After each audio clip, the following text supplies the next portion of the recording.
స్వర్గీయ శ్రీపాదరావు సేవలు ప్రభుత్వం గుర్తించడం సంతోషకరం. రాష్ట్ర ఐటీ పరిశ్రమల శాఖ మంత్రి దుద్దిల్ల శ్రీధర్ బాబు అధికారికంగా శ్రీపాదరావు జయంతి నిర్వహణకు కృషి చేసిన ప్రతి ఒక్కరికి కృతజ్ఞతలు. మంతని ప్రాంతంలో ప్రతి ఎకరానికి సాగునీరు అందించే దిశగా చర్యలు. మంతని అభివృద్ధి కోసం 125 కోట్లతో మంతని శివారం బ్రిడ్జ్ నిర్మాణం. శ్రీధర్ బాబు స్పష్టీకరణ. మంతని పట్టణంలో శ్రీపాద చౌరస్తా వద్ద నిర్వహించిన శ్రీపాదరావు జయంతి వేడుకలో పాల్గొన్న రాష్ట్ర ఐటీ పరిశ్రమల శాఖ మంత్రి దుద్దిల్ల శ్రీధర్ బాబు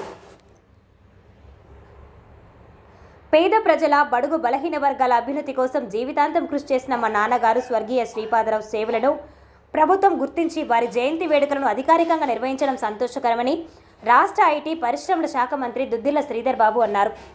శనివారం శ్రీపాదరావు జయంతి సందర్భంగా రాష్ట్ర ఐటీ పరిశ్రమల శాఖ మంత్రి దుద్దిల్ల శ్రీధర్ బాబు మంతని పట్టణంలో శ్రీపాద చౌరస్తా వద్ద గల శ్రీపాదరావు విగ్రహానికి పూలమాలలు వేసి నివాళులు అర్పించారు.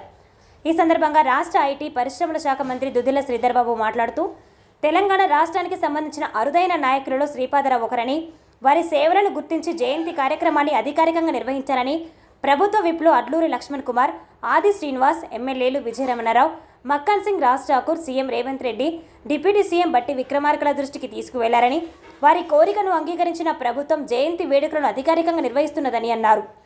నిరంతరం పేద బడుగు బలహీన వర్గాల అభ్యున్నతి కోసం కృషి చేసిన నాయకులు శ్రీపాదరావు అని, ఆయన ఉమ్మడి రాష్ట్ర శాసనసభ స్పీకర్గా విధులు నిర్వహించారని, ఆయన జయంతి వేడుకలను అధికారికంగా నిర్వహించాలని నిర్ణయించిన CM Revanth Reddy, deputy CM బట్టి విక్రమార్కకు, సహచర మంత్రివర్యులకు ప్రభుత్వం తరపున అధికారికంగా జయంతి వేడుకలు నిర్వహించాలని కోరిన ప్రభుత్వ విప్ ఎమ్మెల్యేలకు మంత్రి కృతజ్ఞతలు తెలిపారు. మంతని ప్రాంత ప్రజల ఆశీర్వాదం మేరకు తనకు శాసనసభ్యుడిగా అవకాశం కలిగిందని, తమ నాయకులు సోనియా గాంధీ, రాహుల్ గాంధీ, మల్లికార్జున్ ఖార్గే మంత్రివర్గంలో తనకు స్థానం కల్పించి ఈ ప్రాంతానికి మరింత సేవ చేసే అవకాశం కల్పించారని ఆయన అన్నారు.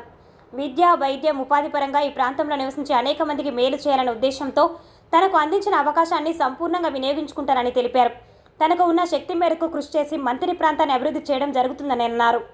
మంతని రైతులకు సాగునీటి సమస్యను శాశ్వతంగా పరిష్కరించాలనేది మా నాన్నగారి లక్ష్యమని, దానిని నెరవేర్చే దిశగా ఇక్కడ చిన్న లిఫ్ట్ ఏర్పాటు చేయాలని, కాళేశ్వరం ప్రాజెక్టులో ఆ లిఫ్ట్ లేకపోవడంతో ఈ ప్రాంత ప్రజలు ఇబ్బందులకు గురవుతున్నారని ఆయన తెలిపారు.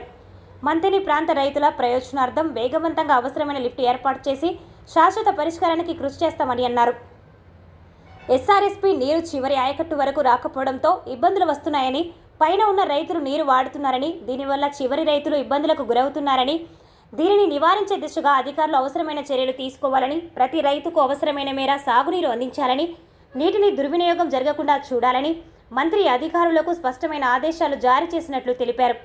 స్వర్గీయ శ్రీపాదరావు ఆలోచనల మేరకు మంతని నుంచి శివారం వరకు 125 కోట్లతో బ్రిడ్జి నిర్మాణం పూర్తి చేసుకున్న తర్వాత మంతని పట్టణం వాణిజ్యపరంగా మరింత అభివృద్ధి చెందుతుందని అన్నారు.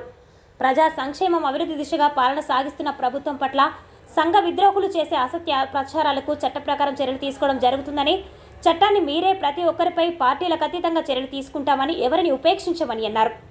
అనంతరం రావుల చెరువు వద్ద ఉన్న శ్రీపాదరావు విగ్రహానికి మంత్రి పూలమాలలు వేసి నివాళులు అర్పించి యూత్ కాంగ్రెస్ ఆధ్వర్యంలో విద్యార్థులకు దుప్పట్లు పంపిణీ చేశారు. మంతనిలోని సామాజిక ఆసుపత్రిలో పనులు పంపిణీ చేశారు. ఈ కార్యక్రమంలో అదనపు కలెక్టర్ శ్యాంప్రసాద్ లాల్, ప్రజాప్రతినిధులు, సంబంధిత అధికారులు, పార్టీ ప్రజాప్రతినిధులు, అధికారులు తదితరులు పాల్గొన్నారు.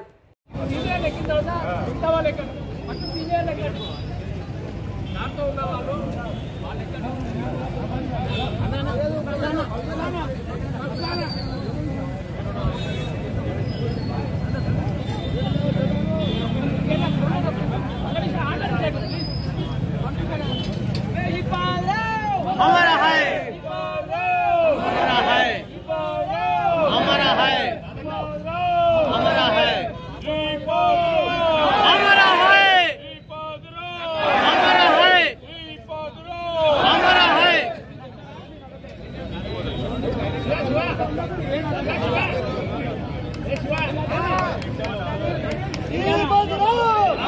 है.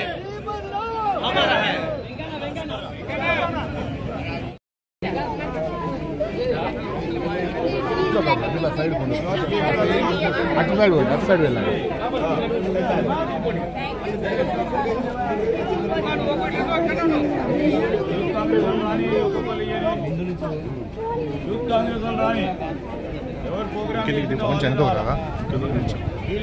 కొంచెం వెనక కదా, కొంచెం వెనక కదా. అక్కలు, చెల్లెలు, అన్నలు, తమ్ముళ్ళు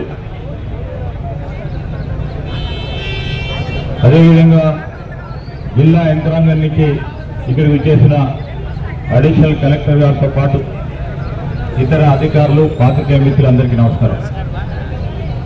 మొట్టమొదటిగా ఈ ప్రాంత వాసులందరి తరఫున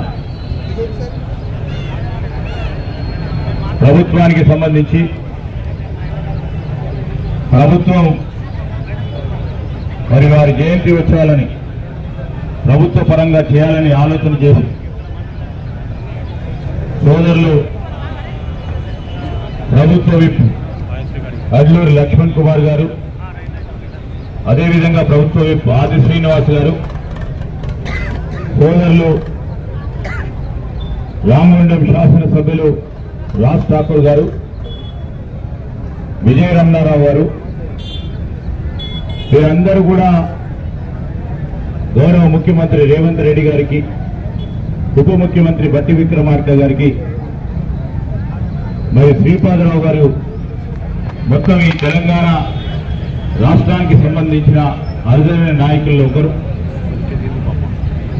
వారిని ప్రభుత్వం గుర్తించే విధంగా వారి జయంతోత్సవాలను అధికారపరంగా చేయాలని వారి విజ్ఞప్తి చేయడంతో గౌరవ ముఖ్యమంత్రి గారు రేవంత్ రెడ్డి గారు, ఉప ముఖ్యమంత్రి గారు మల్లు బట్టి విక్రమార్క గారు, నా సహచర గౌరవ మంత్రివర్గ సోదరులు సోదరిమణులందరూ కూడా ఈరోజు మా నాన్నగారు శ్రీపాదరావు గారి జయంతోత్సవాలని ప్రభుత్వ పరంగా చేసినందుకు కూడా మొదటిగా ముఖ్యమంత్రి గారికి, ఉప ముఖ్యమంత్రి గారికి మా ప్రాంత వాసులందరి తరఫున ఈరోజు రాష్ట్ర ప్రజానికానికి తరఫున హృదయపూర్వకంగా కృతజ్ఞతలు తెలియజేస్తా ఉన్నాం. అదేవిధంగా సోదరులు ఆది శ్రీనివాస్ గారు, అడ్లూరు లక్ష్మణ్ కుమార్ గారికి, విజయ రమణారావు గారికి, రాజ్ ఠాకూర్ గారికి కూడా మా ప్రాంత వాసుల తరఫున వారు ఒక మంచి విజ్ఞాపన ఈ రాష్ట్ర ప్రభుత్వానికి ఇవ్వటం, ఒక మంచి ఆలోచనలు కూడుకొని విలువలతో కూడుకున్న రాజకీయాలను ముందుకు తీసుకెళ్లే ఒక ప్రయత్న భాగంలో వారు ముందుకొచ్చి నిలబడి మరి మాకు తెలియకుండానే ఒక ముఖ్యమంత్రి గారికి విజ్ఞాపన పత్రం ఇవ్వటం అనేది చాలా సంతోషకరం. మీరందరూ కూడా స్ఫూర్తిదాయకమైన కార్యక్రమం చేసినందుకు మరొకసారి వారికి హృదయపూర్వకంగా కృతజ్ఞతలు తెలియజేస్తూ ఈరోజు ఈ ప్రాంతవాసుల ఆశయం మేరకు నన్ను శాసనసభ్యునిగా మరి కాంగ్రెస్ పార్టీ మా నాయకురాలు సోనియా గాంధీ గారు, నాయకులు రాహుల్ గాంధీ గారు, మల్లికార్జున ఖర్గే గారు ఈరోజు మంత్రివర్గ స్థానం ఇచ్చి ఈ ప్రాంతానికి సేవ చేయాల.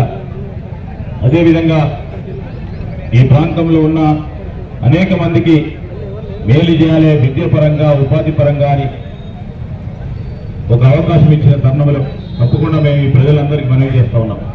ఎక్కడ అవకాశం ఉంటే అక్కడ నా శక్తి మేరకు, నా పరిధి మేరకు తప్పకుండా వారందరికీ సహకారం చేసే ప్రయత్నం చేస్తాం. ఈరోజు మేము అనేక సందర్భాల్లో చెప్తా ఉంటాం. తప్పకుండా మరొకసారి మీ అందరికీ మనవి చేస్తా ఉన్నాం. ఇక్కడ ఉన్న మా రైతు సోదరులకు కూడా మరి ఇక్కడ ఈ ప్రాంతానికి సంబంధించి మా నాన్నగారి ఆశయం ఒక చిన్న లిఫ్ట్ ఏర్పాటు చేయాలని. ఈరోజు ఆ లిఫ్ట్ లేకపోవడంతో, ఆ రోజు కాళేశ్వరం ప్రాజెక్టులో ఆ లిఫ్ట్ లేకపోవడంతో ఇబ్బందులు పడతా ఉన్నారు మా ప్రాంతానికి సంబంధించిన రైతులు. పైన వారు ఈరోజు ఎస్ఆర్ఎస్పీ నీళ్లు పైన రైతు సోదరులు అక్కడే ఆఫ్ చేయడం, వారికి రాకపోవడం కూడా రోజు అధికారుల పరంగా మాట్లాడుతున్నప్పటికీ పైన రైతు సోదరుడు కింది వరకు ఉన్న రైతు సోదరుడికి సంబంధించిన అంశం విషయంలో ఇబ్బంది పడతా ఉన్న తరుణంలో శాశ్వత పరిష్కారం గురించి తప్పకుండా మార్గాలు ఏర్పాటు చేస్తాం అతి త్వరలో. మరి వీరందరికీ కూడా నీరు అందించే క్రమంలో మరి మేము సిఈ గారికి, ఏఎంసీ గారికి, జిల్లా కలెక్టర్కు, జగిత్యాల కలెక్టర్ నుంచి మొదలుపెట్టుకుని ఇక్కడి వరకు కూడా అన్ని తీరుల చర్యలు తీసుకోమని చెప్పాం. మా వరకు ప్రయత్నం చేస్తూనే ఉన్నాం. మరి రైతు సోదరులు పైన ఉన్న వారు కూడా సహకరించి కిందున్న ఈ ప్రాంత వాసుల రైతు సోదరులకు సంబంధించిన అంశం విషయంలో మరి సహకరించే కార్యక్రమం చేయాలని నేను అధికారులకు కూడా స్పష్టంగా ఆదేశించడం జరిగింది. ఖచ్చితంగా నీళ్లు ఇచ్చే కార్యాచరణలో ముందుకు పోయే ప్రయత్నం చేయాలని మనవి చేస్తూ ఈరోజు మా నాన్నగారి ఆశయాన్ని, ఆలోచన విధానాన్ని ఆ క్రమంలోనే మొన్న మన ప్రాంతానికి ఇతర జిల్లాలకు కలిపే మంత్రి నుంచి శివారం సంబంధించి ఒక బ్రిడ్జ్ నిర్మాణ కార్యక్రమం కూడా మా నాన్నగారి తలంపు.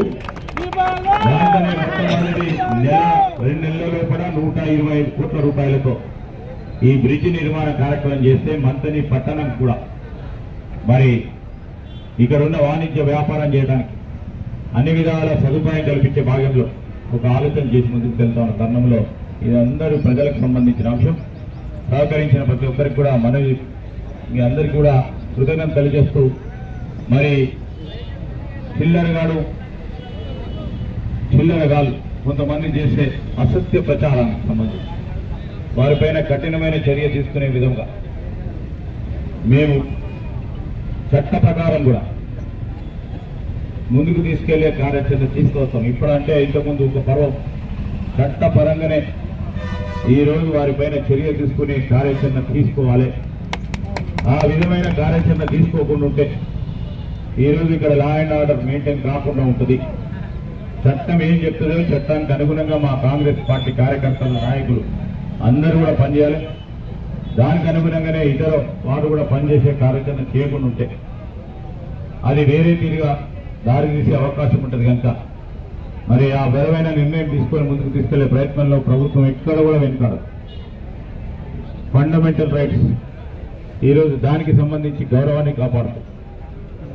చట్టాన్ని విభేదించి చట్ట వ్యతిరేక పనులు ఎవరు చేసినా ఉపేక్షించే కార్యక్రమం ఏమాత్రాన కార్యాచరణ చేయొద్దు. చట్ట పరిధిలో నేను పోలీస్ సోదరులు కూడా మనవి చేస్తా ఉన్నా, ఎవరిని కూడా అనవసరంగా ఎవరిని కూడా వేధించదు. చట్టానికి వ్యతిరేకంగా పోయిన వాళ్లకు చట్టపరంగా శిక్ష ఖచ్చితంగా పడాల్సిందే. ఆ కార్యాచరణ భాగంలో లా అండ్ ఆర్డర్ మెయింటైన్ చేయాల్సిందే. ఆ మెయింటైన్ చేసే కార్యక్రమం జరగాల్సిందే. తిరిగి మళ్ళా యథావిధంగా అప్పుడు మనం చూసినట్టు ఇది శాంతియుతమైన శాంతి భద్రతలకు సంబంధించి ఒక ప్రధానమైన కేంద్రంగా